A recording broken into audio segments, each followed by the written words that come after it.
30 seconds.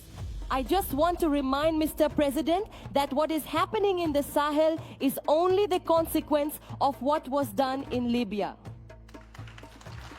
That intervention in Libya where you forgot. When I speak of you, I am not talking about you personally, I am talking about your position. You forgot about the existence of the African Union. Mr. President, as you like to say, we are in Mali to help Mali. If we hadn't come to the Sahel, there wouldn't be a government in Mali right now. I want to tell you that if it weren't for Africans, there wouldn't be a France today. We are connected. We are connected. We are connected. Stop saying that you came to help us. No, because terrorism doesn't only threaten Mali. You are threatened as well.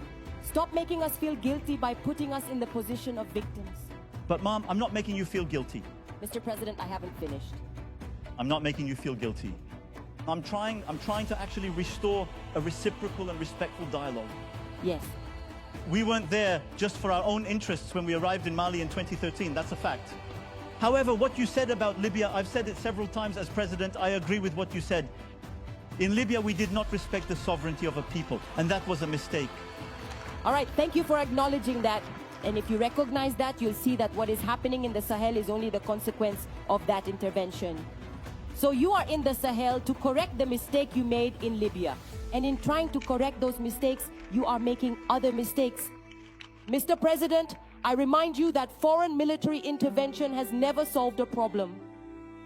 What is Libya like today? What is Afghanistan like today? So military intervention is not going to fix things. I don't want my country to end up like Libya. Take responsibility, and above all, stop saying that you are here to help us. No, you are not here to help us. We are in this together. We have a common enemy and we are fighting it together. And finally, these recent exchanges, these last few days between you and the Malian authorities, it's just a disgrace. My name is Raimwende Elda Kwama. I am proud to be African. I am Burkinabe, and I am truly a person of great integrity.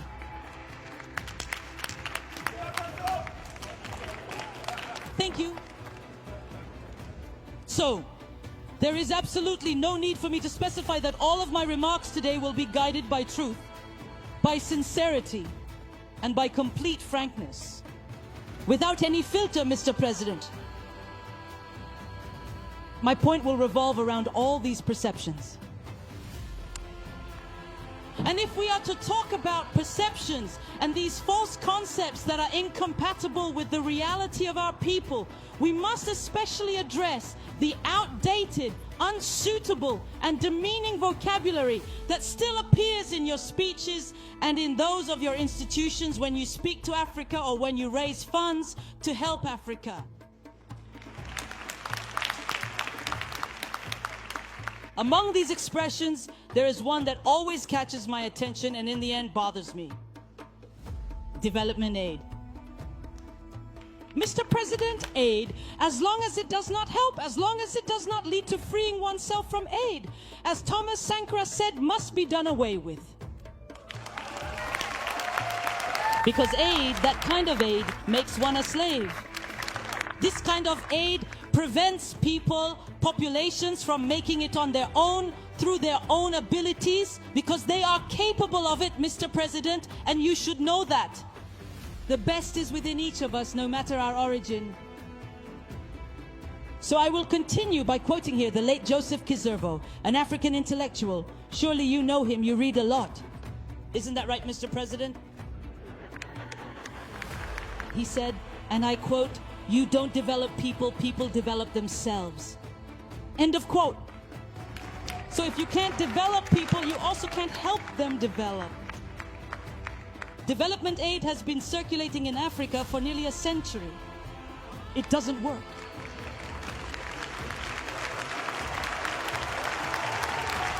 You should know that Africa will develop itself through its local potential and that of its diaspora, and certainly in interdependence with other nations on the planet, but above all, through healthy collaborations. I repeat, healthy, transparent, constructive. There are bright minds and there are also investors in Africa. We are already innovating in Africa. And if this relationship we envision is not co-constructive, we don't want it.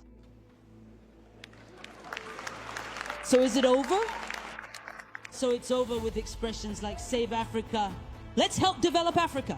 There are so many miserable people over there. It's over, Mr. President.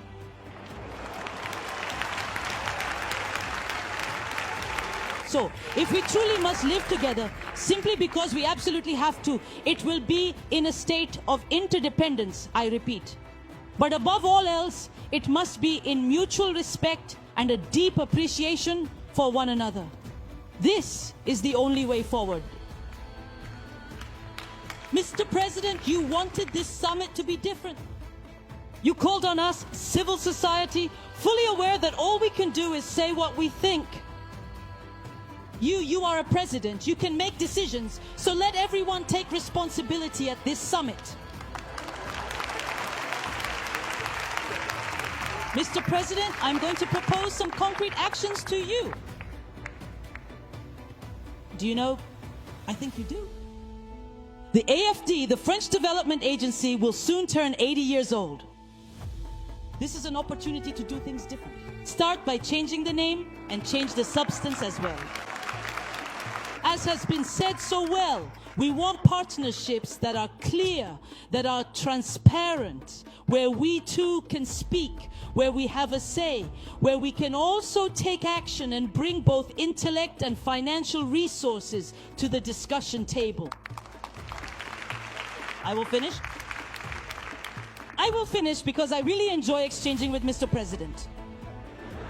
But I will finish. And I invite you to visualize this with me. If the relationship between African countries and France were a cooking pot, know that this pot is very dirty. It is stained by only a superficial acknowledgement of the abuses committed. It is stained by corruption. It is stained by a lack of transparency. It is stained by demeaning language. It is dirty, Mr. President. I invite you to scrub it clean. Through concrete actions. I have already proposed actions, now you begin. My friends will do it too. If you absolutely refuse to wash this dirty pot, and if you still insist that you want to cook our dinner in it anyway, then I am telling you right now that I simply won't eat a single bite of that food. We will no longer be able to eat, and the continent of Africa will no longer be able to eat. The meal.